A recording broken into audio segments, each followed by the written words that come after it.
Son las 6 de la mañana. Llega la hora de la verdad. Para pensar y analizar las noticias de Colombia y el mundo. La hora de la verdad. En la red de Radio Red RCN.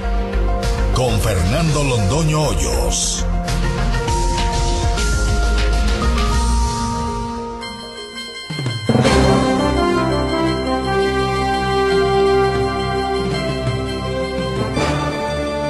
Muy buenos días. Hoy es martes 11 de noviembre de 2014, son las 6 de la mañana, esta es la hora de la verdad. Y estos temas y asuntos que discutiremos con ustedes en las próximas horas. 11 de noviembre, dijimos, es la fiesta de la independencia de Cartagena. Sus antecedentes, qué fue lo que ocurrió y cuál el significado que tuvo para nuestra lucha de independencia la declaración de Cartagena de este día 11 de noviembre del año de 1811. Como tenía que ser arreglado el problema de protección, es lo que dice Andrés Villamizar, que ya se le pagaron los sueldos atrasados a todos los escoltas. Eso tenía que ser así.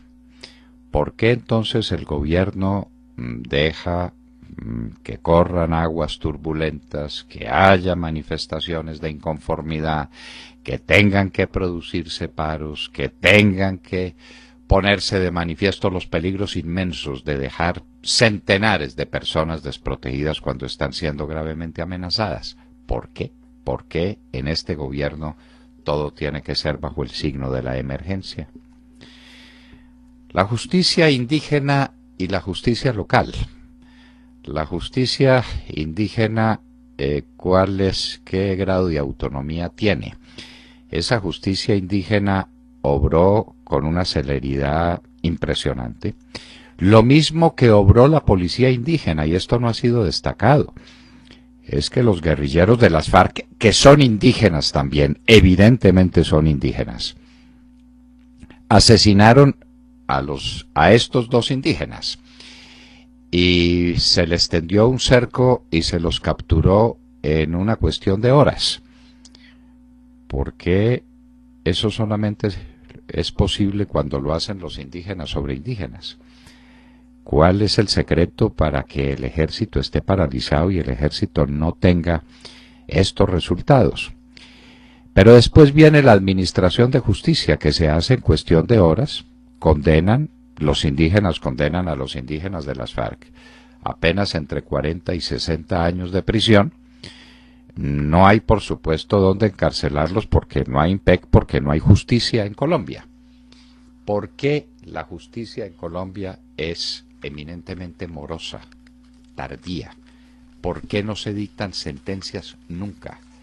Aquí hay un diagnóstico que hay que hacer y que es un diagnóstico muy profundo, muy de fondo, pero de eso no se habla, porque solamente se tratan los temas superficiales. Lo que tratamos de hacer en el ministerio, lo que queríamos hacer, y hacia dónde tiene que encaminarse la justicia colombiana si algún día quiere ir en serio. Pero el paro judicial está cada vez más grave. Ahora, a ese paro judicial se le suma el hacinamiento carcelario. Azonal Judicial dice que el paro no termina el paro. Pero si por los lados de la justicia las cosas están tan mal, por el lado de los maestros pueden estar igual o peores. Se reúnen los maestros y llegan a una conclusión. Hay 5.000 de ellos que están amenazados de muerte. ¿Por quiénes? Pues por las FARC. Los maestros están amenazando a las FARC en todo el país y tienen 5.000 amenazados. Esa es una forma de bloqueo al tema esencial del país, que es el tema de la educación.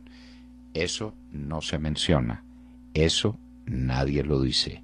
La hora de la verdad lo recoge y tendremos que investigar qué es lo que pasa con estos maestros amenazados. Esta es la paz de Juanpa. A propósito de la paz de Juanpa, hoy tendremos a la senadora del Centro Democrático, Paola Holguín, hablándonos del sapo que no se traga y de cuáles han sido los desarrollos de la paz en Colombia mientras hablan de paz en La Habana. Es que el presidente Santos aceptó lo que es la primera crítica de Álvaro Uribe Vélez al proceso de paz, que se hablara de paz concomitantemente con los actos terroristas desplegados por las FARC. Eso es lo que llaman paz en medio de hostilidades, no paz en medio del terrorismo cobarde, canalla y miserable de las FARC. Las cosas por su nombre, las cosas hay que decirlas como son. Las universidades de garaje las acaba de descubrir el gobierno, no las había descubierto. Después de 4 años de gobierno, Juanpa no sabía que había universidades de garaje. Lo acaba de notar con los bochornosos acontecimientos de la Fundación San Martín, donde centenares o miles de jóvenes colombianos, 20.000 en total, están siendo estafados con una con una educación de pésima calidad, suministrada por unos empresarios de la educación. La educación, hay que mirar la educación como sea, y hay que ver que la educación no puede ser un negocio de unos empresarios. Las universidades tradicionales e importantes de Colombia no han sido negocio enriquecerse con ellas. Lo que está pasando con las llamadas universidades de garaje recientemente descubiertas por Juanpa. La violencia por el fútbol. El gobierno de Cali nos parece que resolvió vender el sofá y prohibir los partidos de fútbol por la noche. No sabemos que las pasiones que desata el América de Cali, por ejemplo, y los bandidos que se ponen a la sombra de estas manifestaciones anticulturales alrededor del deporte solamente puedan trabajar de noche y no de día. Pero en todo caso, aquí hay un fenómeno sociológico muy hondo, muy profundo, que hay que examinar. Y con eso no se puede ser complaciente. La violencia en el fútbol hay que desterrarla. En Europa pudieron. Aquí en Colombia, cuando se ha querido hacerlo, se ha podido. ¿Por qué no se va a conseguir la pacificación total del fútbol colombiano? Hay un estudio según el cual la campaña al Senado vale 3.000 millones de pesos. A ese señor de cifras y conceptos hay que decirle que falta la verdad, porque no se dio una pasada por el Centro Democrático. Le puede preguntar a los 20 senadores del Centro Democrático cuánto tuvieron que poner para hacer sus campañas. La campaña del Centro Democrático fue una campaña popular, de la gente, hecha con las uñas, no construida con el pago de 3.000 millones de pesos por cada uno. Y súmele cuánto costó la mermelada que desde el gobierno nacional se derramó por la tostada para elegir a esos senadores y a esos representantes. ¿Por qué no hacen la cuenta completa? Y a propósito de mermelada, en nuestra nota editorial hablaremos de algo que ha pasado desapercibido, y es que Iván Moreno Rojas dice que lo mismo que él hizo y que llaman concusión, asociación para delinquir, tráfico de influencias, es lo que hace Santos con la mermelada y lo mismo que hacen tantos que hablan de acuerdos de gobernabilidad para robarse a Colombia. ¿Cuántos son los muertos colombianos en la frontera con Venezuela? La primera noticia es que eran 14 y que era un enfrentamiento entre rastrojos y urabeños y no sé cuáles bandidos. Eso cada día y a cada momento empieza a complicarse más. Obviamente en un régimen como el de Venezuela nunca se sabrá la verdad. ¿Qué fue lo que pasó? ¿Y qué es lo que estaban haciendo allá esos colombianos? El tráfico de drogas, el negocio que después tiene conexión con el llamado cartel de los soles. Ese es el corazón del asunto. ¿Cuántos son los muertos? 14, 8, 5 colombianos. Todas las noticias son etéreas y contradictorias. Al ex vicepresidente Angelino Garzón lo cogió la noche. Parece que quiso hacer campaña para la alcaldía de Bogotá o para la alcaldía de Cali y se le olvidó que tenía un término que vencía en junio pasado para retirarse del partido de la U, por el cual fue elegido vicepresidente. Y no parece probable que el partido de la U lo lance como candidato a nada. El grupo Ardila Lule vuelve a la carga con la cerveza. Recuerdan, bueno, los que ya tienen alguna edad, cómo construyó las instalaciones gigantescas para la fabricación de la cerveza Leona, aquí en el norte de Bogotá hacia Tocancipá, una construcción maravillosa, modernísima, que terminó vendiéndosela a Julio Mario Santo Domingo. Fue una lucha imposible. Ahora vuelve a la carga en compañía de una firma chilena importantísima y con una marca internacional de las más acreditadas del mundo, la cerveza Heineken. Parece que ahora cantará otro gallo en el gallinero, con el grupo Ardila en el mundo de la cerveza. La reforma tributaria es el peor mensaje que se puede mandar para la inversión extranjera, dice Juan Pablo Córdoba, presidente de la Bolsa de Valores de Colombia. Si quieren desterrar definitivamente la inversión extranjera, que ya está suficientemente adolorida, quebrantada y en fuga, aprueben esta reforma tributaria.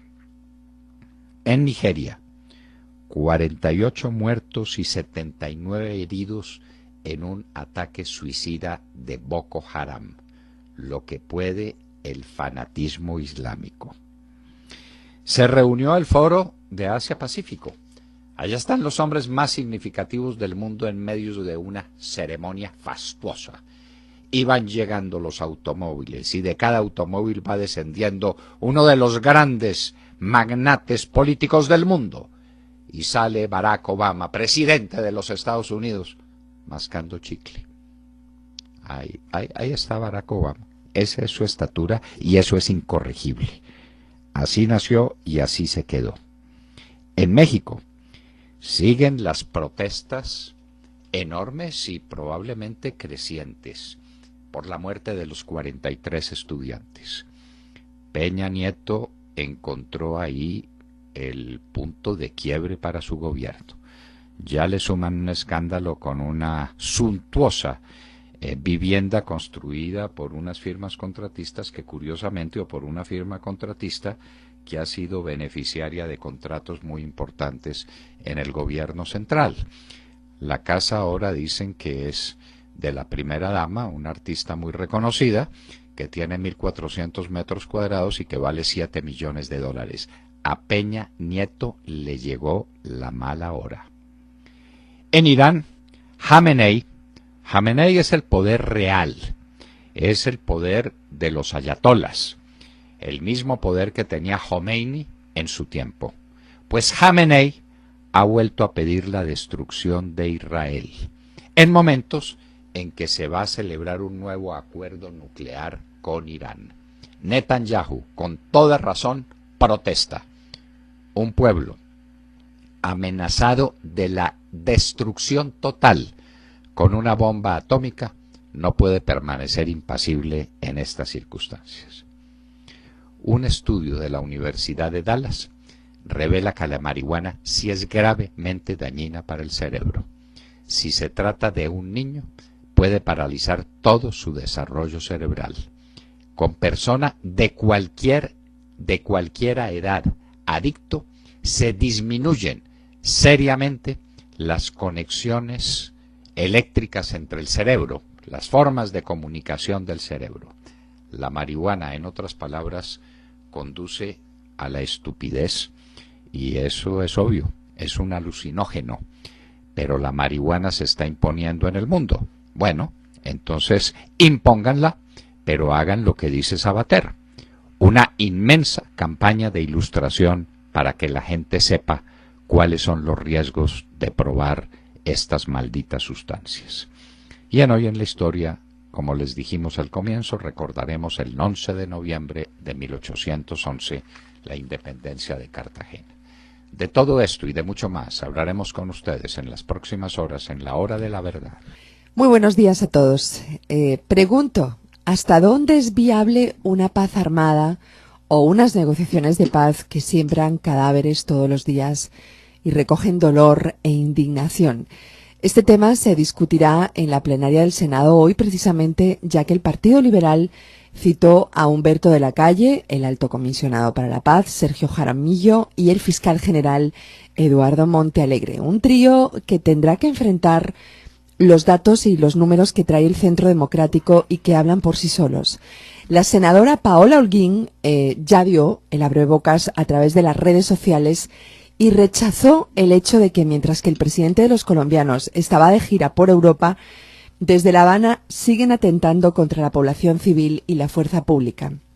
Según el informe de la congresista, que nos ampliará dentro de un rato en este mismo programa, desde que se instaló la mesa de paz se han presentado 792 atentados a la infraestructura y a la población civil que dejan un saldo de 326 personas heridas y 104. 5 soldados y policías fueron asesinados y 702 resultaron heridos en combates y emboscadas de la guerrilla.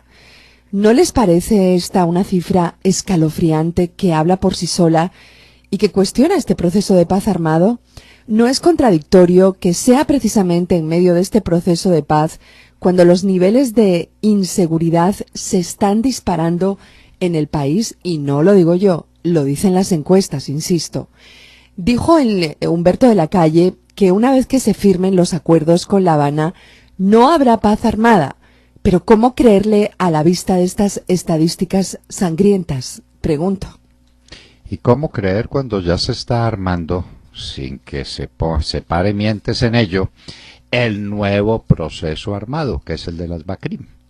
Las BACRIM claro. Están creciendo, mientras las FARC y el ELN pierden efectivos. Qué cosa tan curiosa, ¿no es cierto? Están cambiando están cambiando de brazalete, Montserrat. Sí, pero eso, yo insisto, eso le da igual a cualquier ciudadano.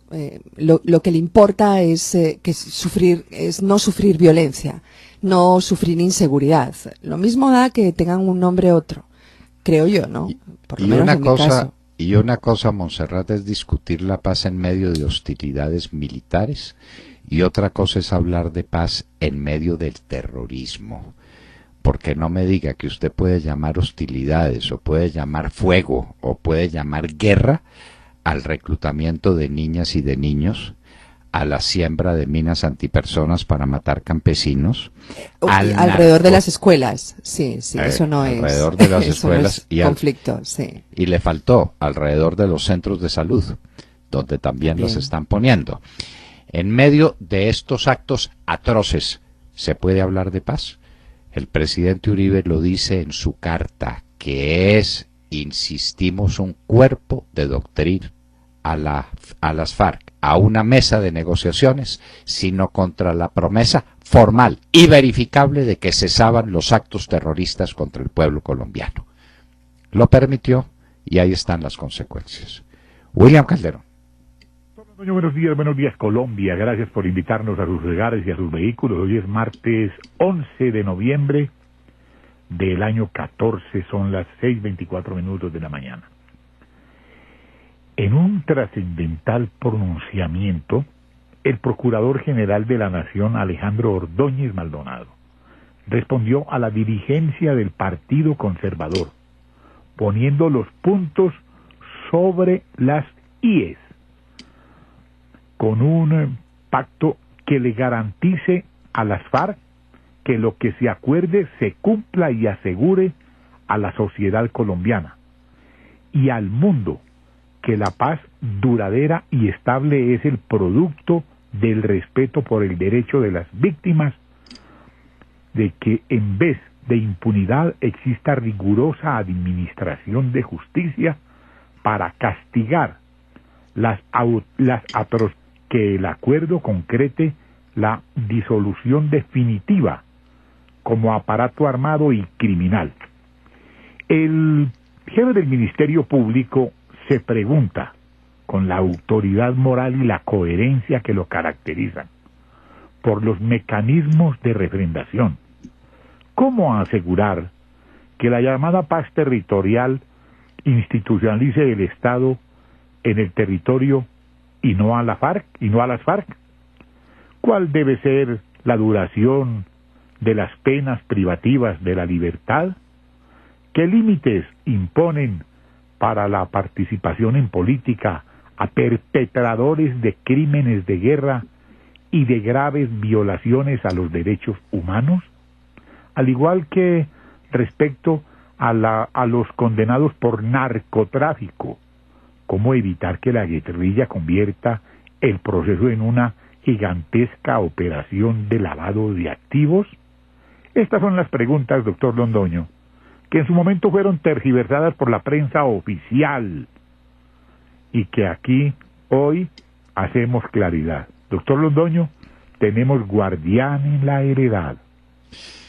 Sí, señor, esa carta del procurador es una carta histórica que coincide con la carta del presidente Álvaro Uribe Vélez, sí, señor, al exministro Álvaro Leiva Durán. Recojan esa carta del procurador y vean las profundas coincidencias entre esos dos pensadores, esos dos grandes artífices de la política colombiana, de la política de centro, de la política potable que hay en el país. Y verán ustedes sus consecuencias, sus conclusiones en mucho coincidentes y coincidentes de fondo. Es que el Partido Conservador no puede arriar sus banderas, las banderas de toda la historia. Fue fundado por Caro y por Ospina dentro de unos principios que están en el manifiesto más elocuente que se ha escrito en Colombia y por supuesto uno de los más breves. Y en ese manifiesto está el derecho por encima de toda otra consideración y están los principios tutelares de la civilización occidental que tienen que ponerse a resguardo contra los déspotas y contra los peligros de las guerras civiles. Pues bien, el Partido Conservador tiene que atender estas voces del Procurador General de la Nación, el más ilustre de los conservadores del momento. Entonces, William, no sé si ya podemos confirmar que tenemos la carta del Procurador en nuestra página. Si no está todavía, ya está. Ya está, sí, ya está. Yo la recuperé este fin de semana y se la envié a todo el equipo. Sí, señor, ya la recibimos, ya la leímos y miramos cuán descaminadas andaban todas las... descaminados andaban todos los titulares y todos los comentarios que se hacían sobre esa carta. Es que es inaudito. Manipulando. Cómo manipulan, cómo mientan, cómo tergiversan las cosas sobre la base de que los colombianos no leen y los colombianos no estudian. Afortunadamente existen redes sociales y existe la hora de la verdad. Y si no, esto estaba como para Venezuela. Pues es que usted tiene el tema de los acuerdos previos entre las FARC y el gobierno. Pregúntese cuántos colombianos lo han leído. ¿Cuántos lo han leído? Para darse cuenta de que en esos acuerdos Juanpa le entrega el país a las FARC. Juanpa y Humberto de la Calle y Sergio Jaramillo le entregan el país a las FARC, en lo que está firmado hasta ahora. Y eso que tiene 30 y tantas salvedades, y que faltan los puntos críticos. Si esto es apenas con el entremés, hágame el favor lo que viene. Si así es el desayuno, ¿cómo será el almuerzo? Todo por el Premio Nobel de la Paz. Por el premio, por el narcisismo. No se le olvide que el narcisismo por el complejo es una manifestación. De Narciso Eróstrato. No, esto es narcisismo puro. Sí. El narcisismo solo mira su cara en el fondo del agua y se queda paralizado hasta que los perros vienen y se lo comen. Y entonces nos vamos para los Estados Unidos porque Cristina Londoño tiene cosas muy importantes que contarnos. Buenos días, Cristina. Hola. Hola papi, muy buenos días y muy buenos días a todos. Bueno, hoy voy a empezar hablándoles de la primera gran pelea que se empieza a suscitar entre el presidente Obama y los republicanos, que a partir de enero van a tener mayoría en ambas cámaras del Congreso. Resulta que en una entrevista este fin de semana el presidente Barack Obama dijo que reiteró que hará lo que sea necesario para arreglar el problema migratorio. Se espera que lo haga emitiendo una orden ejecutiva que le vaya a dar alivio a millones de indocumentados en este país. El presidente dijo en la entrevista: cada día que espero estamos desviando recursos y deportando gente que no debería ser deportada. Los cambios que se esperan es que el mandatario priorice las deportaciones de los indocumentados que tengan pasado criminal o migratorio, a esos indocumentados que tienen historia familiar aquí en este país y que no han cometido ningún tipo de crímenes. Se espera que ese alivio sea parecido al que le dio a los jóvenes soñadores y que vaya a beneficiar a unos 5 millones de indocumentados, a los que les voy a solicitar permisos de trabajo y realizar su situación temporalmente en este país mientras el Congreso toma algún tipo de acción definitiva en ese tema migratorio. ¿Qué están haciendo los republicanos? Bueno, ya hay algunos que dicen que van a entorpecer la nominación a fiscal general de Loretta Lynch. Ella fue la designada por el presidente porque el actual fiscal general Eric Holder se va a retirar. ¿Qué están diciendo los republicanos? Que no van a votar para aprobar esa nominación hasta que Loretta Lynch se pronuncie sobre la acción ejecutiva, diga lo que piensa de que el presidente tome una acción unilateral sin considerar lo que quiere hacer el Congreso. Por otra parte, hay informes de una revista conservadora, National Review, que dice que un legislador de Arizona está circulando una carta que le pide a sus compañeros del Congreso que prohíban para que el presidente Obama pueda tomar acción ejecutiva. El problema es que los republicanos todavía no tienen la mayoría en el Senado y el Congreso antes de diciembre tiene que aprobarle un presupuesto temporal al presidente para que el gobierno siga funcionando.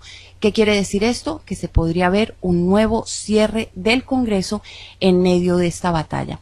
Por otra parte, hay también informes de una tensa reunión la semana pasada en que el presidente invitó a líderes congresionales a la Casa Blanca. Dicen que el vicepresidente Joseph Biden le preguntó a los republicanos que cuánto tiempo necesitarían ellos para hacer una propuesta migratoria y que el presidente interrumpió tajantemente a Biden, de alguna manera indicando que él no está dispuesto a esperar más a los republicanos. Sin embargo, hay fuentes de la Casa Blanca que dicen que esa reunión no fue tan tensa como lo aseguran fuentes anónimas que habrían estado allí presentes. Y finalmente tengo que hablarles de algo que pasó en la China, en donde el presidente a una reunión de los líderes de la APEC, de la región del Asia-Pacífico. Resulta que en ese país había funcionarios que llevaban 6 meses pidiéndole a la población que cuidara sus modales para dar ejemplo durante esa reunión y lucirse ante el mundo. Entonces están criticando al presidente Obama, especialmente un profesor universitario, Jin Hong, porque el mandatario se habría bajado del carro mascando chicle.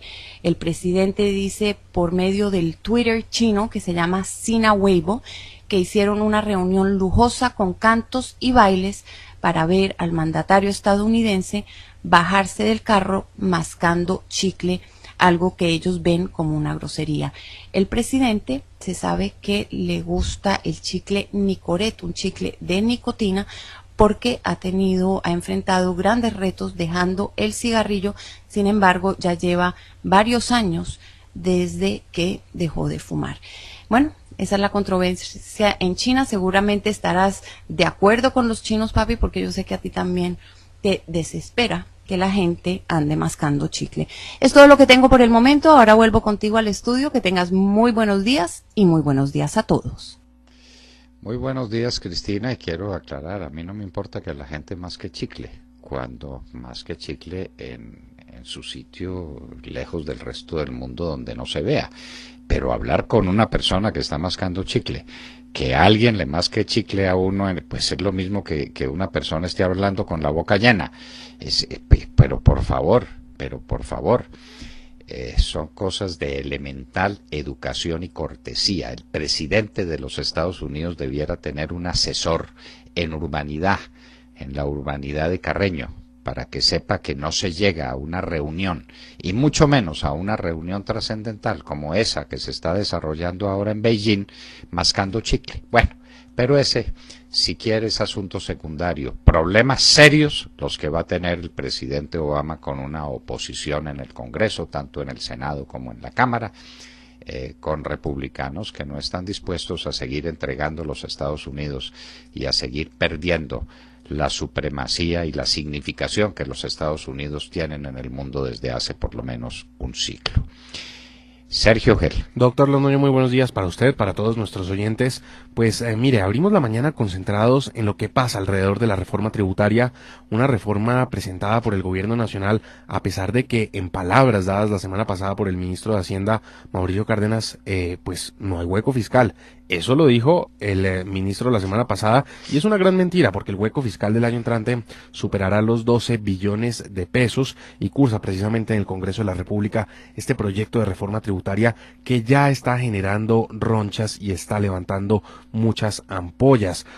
Ha salido Juan Pablo Córdoba, presidente de la Bolsa de Valores de Colombia, a decir que el paquete de reforma limita la competitividad del país. Y dijo Córdoba que es un error y es una mala señal para los inversionistas esta reforma tributaria que hace trámite en el Congreso. Por supuesto, se fue lanza en ristre contra el impuesto al patrimonio y ahí les dejo el abrebocas de esa entrevista, pues que les recomiendo mucho y la pueden leer en el diario La República de hoy. Entre tanto, doctor Londoño, las golondrinas en nuestro país alzan vuelo. Eso se hace evidente con el alza en el precio del dólar.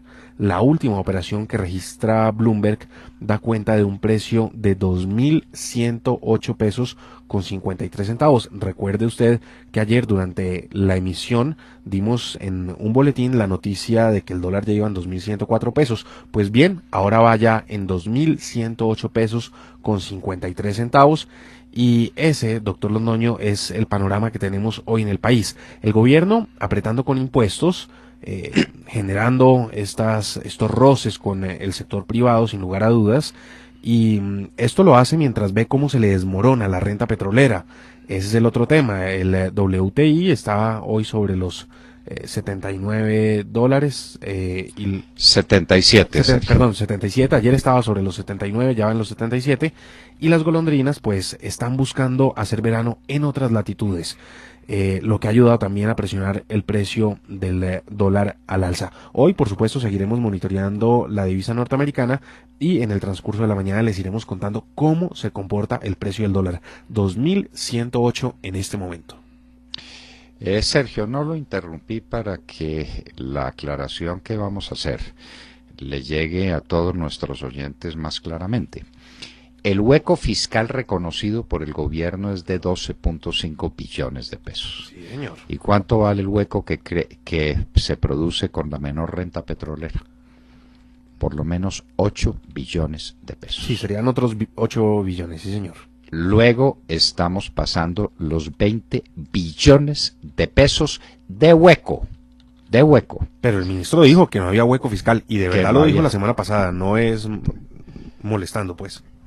Es que pues el ministro parte de la base de que todos los colombianos no sabemos ni leer ni escribir, ni sumar ni restar. No, el ministro nos debe respetar intelectualmente. Él ha reconocido 12.5 billones. ¿Cuánto vale el hueco que está armando el déficit de la renta petrolera? Que ya está en marcha ese hueco para este año. Octubre, noviembre y diciembre de este año va a dejar un hueco de renta petrolera de más de 2 billones de pesos. Así es. Y para el año entrante va a ser más de 8 billones de pesos. Entonces súmeselo a los 12 billones de pesos, mire a ver con qué va a tapar ese hueco. Alejandro Ramírez. Buenos días a los oyentes. Tanto se tuvo que devolver de Europa a inaugurar obras contratadas en el gobierno de Uribe y a prometer la construcción de las carreteras 4G, adjudicadas a pesar de no contar con cierre financiero. Lo acompaña el ministro de Transporte y Vivienda, Germán Vargas Lleras, quien dice que así firma Santos los 100 primeros días de su segundo mandato. En el corredor vial entre Bogotá y Buenaventura, el gobierno nacional y el concesionario San Rafael inaugurará obras en la vía Girardot-Ibagué. Se trata de un viaducto de 600 metros que une a la Cuchilla del Fraile con la meseta de Ibagué y un túnel de 900 metros que atraviesa Chicoral y sale a la intersección de Gualanday. Este túnel une la nueva variante de 7 kilómetros con el viaducto en el sector Gualanday en Coello, Tolima. En este corredor vial, un consejo de ministros realizado ayer promete para enero adjudicar la primera de las vías que en el país se pretende construir por alianza público-privada, esto es, sin aportes del gobierno. Se trata de la doble calzada entre Ibagué y Cajamarca, 35 kilómetros de doble calzada y mantenimiento de 190 kilómetros de vías en la concesión Girardot-Ibagué, proyecto que fue sometido a consideración del Consejo de Ministros por los actuales concesionarios de la vía. Hoy también firma el gobierno las actas de inicio de 5 de los proyectos denominados autopistas 4G, Girardot, Honda, Puerto Salgar, las concesiones Pacífico 1, 2 y 3 y la vía Cartagena-Barranquilla o Circunvalar de la Prosperidad. Entre los 5 proyectos no hay 120 kilómetros de dobles calzadas. Está lista para inaugurar la carretera entre Guaduas y Puerto Salgar, que hace parte del sector 1 de la Ruta del Sol. La consecuencia será un inevitable cuello de botella entre Villeta y Guaduas, una tortuosa vía de 42 kilómetros, puesto que el gobierno de Juan Manuel Santos, en más de 4 años, sigue sin definir el trazado entre Villeta y Guaduas. Doctor Londoño, este es parte del espinoso panorama de la infraestructura colombiana en los primeros 100 días del segundo mandato de Juan Manuel Santos. ¿Por qué es importante la referencia a los famosos 100 días? ¿Qué son los 100 días de un gobierno? ¿De dónde viene eso históricamente? ¿Lo recuerdan ustedes o lo han olvidado? La Grâce de l'État. No. La Grâce de l'État es un año en lo que a los gobiernos se les permite todo, se les tolera todo, se está de acuerdo con cualquier cosa que haga. Ese es un estudio de Jean-François Revel, en el que espero se nos esté especializando nuestra Ángela Henao. Pero esto es otra cosa distinta. A ver, ¿qué son los 100 días de gobierno? ¿Por qué esa cifra? ¿Por qué ese nombre? ¿En recuerdo de qué hecho histórico? De Napoleón Bonaparte. Sí, señor. Cuando Napoleón Bonaparte salió de la isla de Elba y llegó al Cabo Juan y empezó su marcha victoriosa sobre París. Llegó a París y estaba amenazado por todas partes. Se había reunido el Congreso de Viena para trazar los nuevos límites de Europa. Eso estaba lleno de príncipes, de duques, de reyes, de cuanta parafernalia había en el mundo monárquico que se veía a salvo del monstruo. Pues bien, había que caer sobre el monstruo, había que despedazar a Francia. Y Napoleón Bonaparte, en el curso de 100 días, reconstituyó a Francia. Es la obra administrativa, política, militar más importante y dramática de la historia. En 100 días, Napoleón, después de llegar de la isla de Elba, recompuso a Francia. Y ese es un desafío que ha quedado para todos los que llegan al poder. A ver qué es lo que usted es capaz de hacer en los primeros 100 días. ¿Cuáles son los caminos que traza? ¿Cuáles son los recursos que consigue? ¿Cuál es el orden que impone? ¿Cuál es la señal de la mano nueva que llega a regir un Estado? Los 100 días. Entonces, eso es lo que tenemos como punto de partida, como punto de mira. Y entonces los 100 días de Santos es que va a firmar unos contratos que vienen de antiguo y que no tienen cierre financiero. Y que van a ser, por supuesto, un desastre, van a ser una calamidad. Pero no se preocupen que en este próximo año no se notará la calamidad porque no hay ejecución del contrato. Eso está claro para todos, ¿no, Alejandro? Este primer año, el primer año que corre, es decir, desde ahora hasta finales del 2015, será tiempo para estudios y diseños y para compra de predios. No se moverá un bulldozer, no se moverá un metro cúbico de tierra, no hay nada. Simplemente organización, disposición financiera, es decir, puro cuento, porque no hay nada, no hay ni siquiera diseños para esas vías. ¿Cómo van a responder los beneficiarios de las vías? Pues que son, usted sabe quiénes son, ¿no? Claro. Mario Huertas y Luis Carlos Sarmiento. Así es, doctor Londoño. Pueden hacer toda la reunión con los contratistas en un salón de 4x4, donde esté Luis Carlos Sarmiento con su hijo, con su gente, 2 o 3, y Mario Huertas, pues será él solo. De pronto invita a su socio de Costa Rica que se siente con él también para unas construcciones que valen billones de pesos. Muy bien, esa es la historia. Teníamos conversación con la senadora Paola Holguín. Parece que ha tenido dificultades, pues lo lamentamos mucho, pero ¿qué le vamos a hacer? La senadora Paola Holguín iba a estar con nosotros hablando del tema de la famosa paz armada. Es que no es paz armada, es paz en medio del terror. Aquí hay que hacer precisiones. Las hizo con toda claridad en su cuerpo de doctrina el presidente Álvaro Uribe Vélez. Lo que no es soportable, ni tolerable, ni viable, es que se hable de paz en medio de acciones terroristas sucesivas. La senadora Paola Holguín va a contar esto en el Congreso de la República cuando haya un debate donde seguramente pues los comentarios van a ser los de todos los paniaguaos, los que llegaron de su paseo en Europa acompañando en el avión a Juanpa, van a estar seguramente en el Congreso de la República asistiendo al debate para contarnos mañana cómo le fue a Humberto de la Calle y a Sergio Jaramillo. Y al fiscal, no se olvide del fiscal. Y al fiscal. Sí, estará el fiscal. Un trío muy interesante. Sí. Porque a mí me llamó la atención, llamó la atención que el fiscal no apareció en estos días, sino que apareció otra vez el vicefiscal. Pues eso parece, ahí está citado, vamos a ver, porque hay mucho que responder, definitivamente. Bueno. Les quiero contar que hay un buen artículo en el diario En El Espectador de Santiago Montenegro diciendo que la paz sí es armada. El siguiente es el tema. El derecho necesita una garantía, tiene muchas garantías de cumplimiento y por eso el derecho se impone, porque hay garantías de orden moral, garantías de orden social, uno cumple espontáneamente las leyes porque está de acuerdo con ese pacto social que las leyes suponen. Pero hay una última garantía y es que el derecho puede ser violado y la violación al derecho no es tolerable. Y por eso existe lo que los filósofos del derecho llaman o llamamos, como ustedes quieran, la coercibilidad del derecho.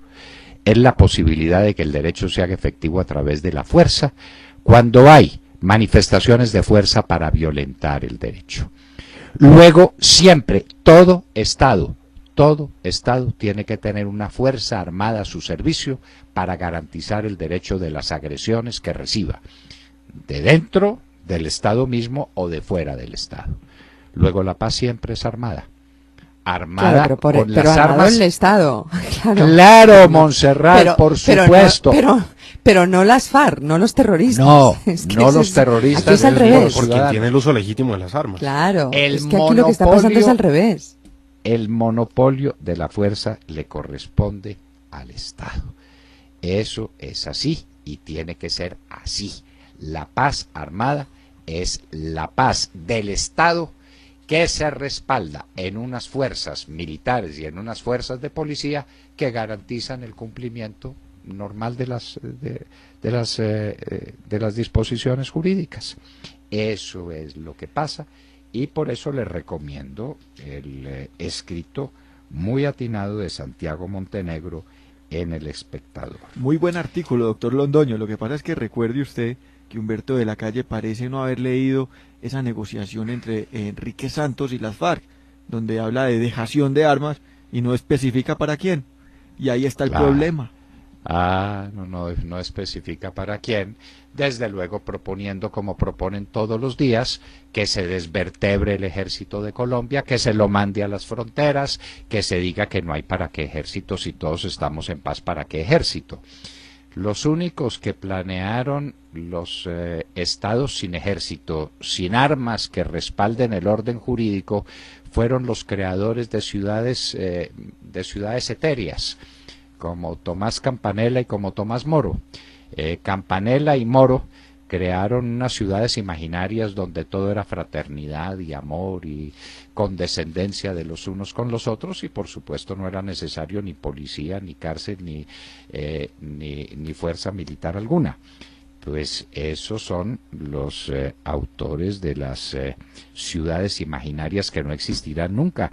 Y miren ustedes que Marx, curioso es eso, a Marx también se le ocurrió una sociedad sin necesidad de fuerza, a una sociedad sin necesidad de violencia, la que vendría después de la dictadura del proletariado. La dictadura del proletariado, que es una primera síntesis, producto de la antítesis entre el estado de explotación actual por parte de la burguesía, la guerra del proletariado, la lucha de clases, que termina finalmente en un estado feliz, en un estado donde...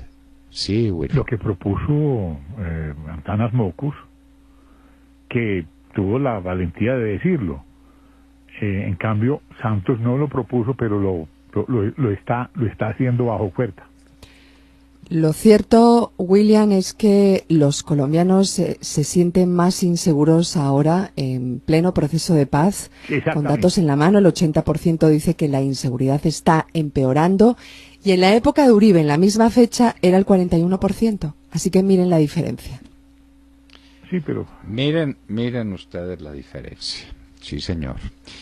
Bueno, les quiero contar, mis queridos amigos, que ha salido en Venezuela un estudio importantísimo sobre lo que ha pasado en estos años de chavismo. Es un estudio bien ordenado, bien dirigido, donde una cantidad de expertos hacen el análisis de cada uno de los centros neurálgicos de producción en Venezuela y de qué ha pasado con esos centros neurálgicos en estos años. El campo, el petróleo, los servicios públicos, las redes hospitalarias, es decir, producción de bienes y producciones de servicios. Y muestra la tragedia, con cifras en la mano, con cifras en la mano.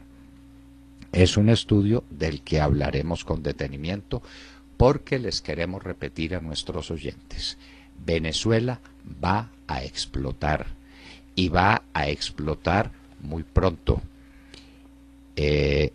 Nos decía alguien ayer, un profundo conocedor del tema, que la ocasión pueden ser estas festividades decembrinas que son para los venezolanos muy importantes, muy significativas. Pues no va a haber un juguete, ni va a haber una ajiaca como ellos. ¿Qué? Una ajiaca no, ¿cómo es que ellos llaman los tamales venezolanos? Sí, son las ajiacas. Hallacas. Las hallacas. Las hallacas.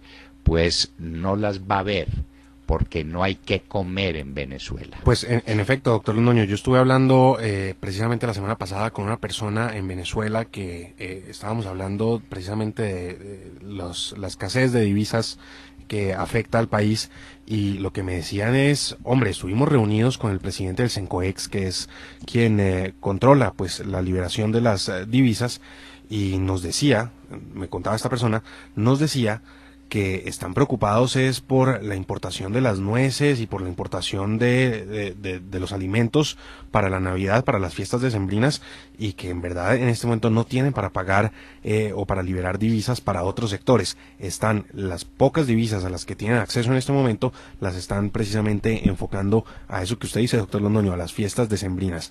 Pero la situación es dramática, y entre tanto pues no hay divisas para cubrir necesidades básicas, necesidades de salud, por ejemplo, el sector de salud está sin divisas y pues es dramática la situación. Y previendo la crisis decembrina, como usted lo dice, doctor Londoño, fue que el presidente Maduro anunció el aumento de los sueldos de los generales del ejército, además para cubrir el descontento que quedó luego de la negociación con los colectivos. Entonces, 45% de aumento. así es. Eso está para un hueco con otro hueco, porque Y entonces, la inflación... claro, obviamente, porque eso es con emisión pura.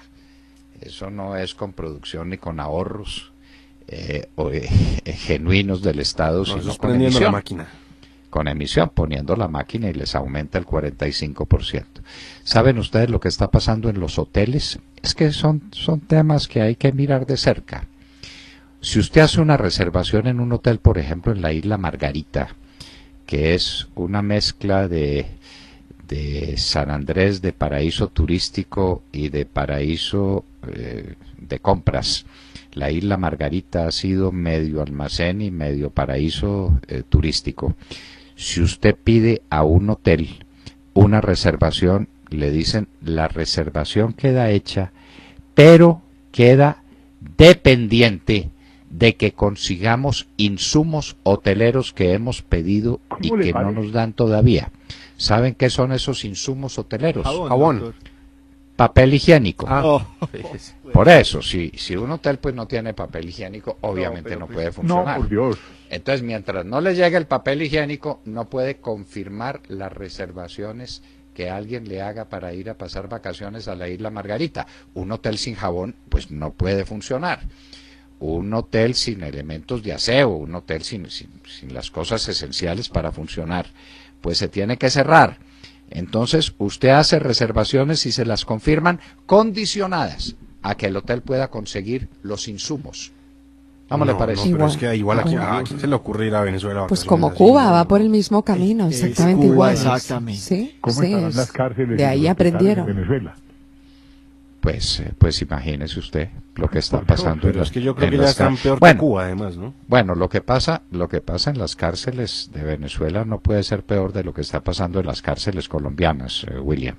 Sí, señor. Lo de las cárceles es que a Santos se lo perdonan todo porque como invita a los periodistas A Europa. a pasear a Europa, Sí, además. los periodistas tienen que volver muy agradecidos. Ni ¿no? tanto, doctor Londoño, todos, la mayoría sí deberían. Por ahí está circulando un run de que un periodista fue maltratado por el hijo del presidente. No lo hemos podido confirmar, pero por ahí en las redes sociales es lo que se comenta. El hijo del presidente que también viajó porque es el presidente de la Fundación Buen Gobierno. Ah. Hágame usted el favor. Bueno, y a propósito de periodistas, hay un artículo de Daniel Coronel sobre el que no se ha hablado mucho, sobre Santos el Desmemoriado. Sí, señor. ¿No saben ustedes de qué se trata? claro que sí. Claro. Sobre los famosos 100 o 150 millones de pesos que le dio a Santos para su campaña una persona acusada de lavado de activos y de ser mafioso. El constructor del edificio donde funcionaba la Contraloría. Donde funciona. Sí, funciona la Contraloría. Claro. Muy bien. Entonces, a ese señor le pidieron 150 millones de pesos y los giró. Y eso se convirtió después en 100 millones de pesos porque excedía los topes individuales que un donante le podía dar a una campaña. ¿Y saben ustedes quién pidió la plata? Porque es que todos recuerdan quiénes fueron. Y óigame, los que están comprometidos en la visita al señor, se llama Aroch Mugravi. Muy bien. Orlando Sardi de Lima. ¿Cómo le parece? Muy bien. Uy. Seguimos. Alberto Preciado. Ah, ya. Sí, Bavaria. señor. Todo. El de Bavaria. Sí. José Gabriel Ortiz. Que tiene Ay, amnesia, sí. que tiene amnesia, Yo, doctor José Londoño. Gabriel. El embajador en Sí. México. Y Juan Manuel Santos. Todos recuerdan la visita. El único que no la recuerda bien es José Gabriel Ortiz, que terminó admitiendo que sí, que la visita se dio, que se recibieron los 100 millones de pesos, pero que él no se acuerda si Juan Manuel Santos estuvo también presente allá en la casa de Mugravi, porque eso fue visita a la casa. ¿Cómo le parece? A la casa. Sí. Sí, señor. Sí, señor. Una amnesia selectiva. Una Sí. amnesia. Citolina. Juan Manuel Santos, el olvidadizo, así se llama esa columna, para que la busquen. Bueno, Sí, pero olvidadizo, sí, se olvida Montserrat, de la lo que felicito, la felicito. Ahí la veía yo a usted aquí muy, muy dedicada a mirar. Sí, señor. Sí, señor. Sí, El el olvidadizo, sí. El olvidadizo Juan Manuel Santos de Daniel Coronel. A ver si Juan Manuel Santos recuerda cómo fue esa visita a un señor que después resultó dizque comprometido con la mafia y que resultó ser dueño del edificio Estación, metido con los Guberec también, que son unos personajes ahí muy complicados y que están acusados y que están perseguidos por el gobierno de los Estados Unidos, y este otro señor. Y entonces Juan Manuel Santos lo visita para pedirle recursos para la campaña y les da primero un cheque de 150 millones de pesos y después otro cheque de 100 millones de pesos para la Fundación Buen Gobierno. Muy bien. Bueno, volvemos a lamentar que hayamos fracasado en nuestro intento de tener al aire a la senadora Paola Holguín. Otro día será, otro día tendremos mejor suerte, pero pues nos parece tan importante que los senadores y congresistas, los representantes del Centro Democrático tengan oportunidad de hablarle al país lo que después le van a negar. La senadora Holguín tiene que saber que lo que diga en el Parlamento va a ser absolutamente ignorado por la prensa. Así es. Y aquí pues... Bueno, pero son números, qué pena, pero uno cómo puede ignorar los datos y los números, eso sí me parece complicado. Los ignoran, se los pasan por la faja. Y si no, bueno, el pueblo no. El pueblo no, Y- doctor Londoño, el el pueblo pueblo no, no, porque el pueblo el pueblo insiste en que los niveles de inseguridad están disparados, así lo dicen las encuestas, y si desde el gobierno quieren seguir cerrando los ojos, ese es un problema del gobierno, pero el pueblo se manifiesta, por supuesto. Yo no sé, doctor, pero ¿será que la revista Semana está como haciendo mea culpa? Y veo una portada en el último número donde aparece Juanpa como rascándose la cabeza y diciendo las cuentas no dan con la nueva realidad económica nacional e internacional, los acuerdos de La Habana y el costo del posconflicto. No costo del posconflicto, que dice Santos que no sabe cuál es. Sí, entonces hay una paloma de la paz ahí como toda preocupada. Se va para Europa a pedir plata y alguien le preguntaría, bueno, ¿y usted cuánto va a necesitar? Y dice, no, eso sí no tengo ni idea. No tengo la menor idea porque no sé cuánto vale el posconflicto. Hágame el favor, hágame el favor. Bueno, y estas eran noticias y comentarios que hacíamos para ustedes desde la hora de la verdad.